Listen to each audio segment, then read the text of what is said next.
Ndugu zangu, nitumie fursa hii kutoa onyo kama mama, kutoa onyo kwa wale wote waliochochea uvunjifu wa amani. Na nawataka watambue kuwa vurugu na uvunjifu wa amani huishia kupimana nguvu na uwezo wa kujihami, ila mazungumzo huzaa mshikamano. Sasa tuchague lenye manufaa kwetu, kwani usalama wa taifa lolote hulindwa na wote kwa nguvu zote na gharama zozote. Ndugu viongozi na ndugu wananchi, kama kawaida kwa nchi zenye mfumo wa kidemokrasia, hualika waangalizi wa uchaguzi kutoka jumuiya za kimataifa na kikanda kuja kushuhudia mchakato wa uchaguzi. Uwepo wao huongeza uhalali wa juhudi zetu za kuhakikisha uchaguzi unafanyika kwenye mazingira ya uwazi, haki, heshima na utawala wa sheria. Kwa muktadha huu, tunazishukuru jumuiya zote zilizoleta waangalizi wa uchaguzi.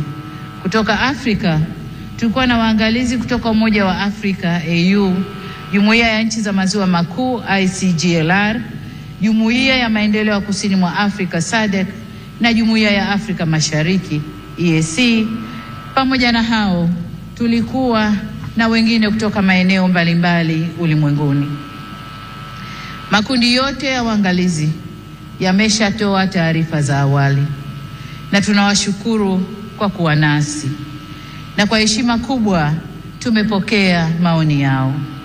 Hata hivyo, kama alivyowahi kusema Rais wa awamu ya 3 ya Jamhuri ya Muungano wa Tanzania hayati Benjamin William Mkapa mwaka 2000 wakati akiapishwa kuwa rais, na hapa nanukuu kipande tu cha hotuba hiyo kinachosema: na washukuru watazamaji wa kimataifa kuja kushuhudia uchaguzi wetu ulivyofanyika. Walipotusifu, tumepokea sifa hizo kwa unyenyekevu mkubwa. Tumesikia pia waliodhani hayakwenda sawa, na mengine hata sisi wenyewe tumeyaona. Maagizo ya kutuelekeza nini cha kufanya tumeyakataa. Ushauri wao tutauzingatia ili tufanye vizuri zaidi siku zijazo. Mwisho wa kunukuu. Ndugu wananchi, sifa moja ya mwanadamu ni kutokukamilika. Aliyekamilika kabisa bila kasoro yoyote ni Mwenyezi Mungu peke yake.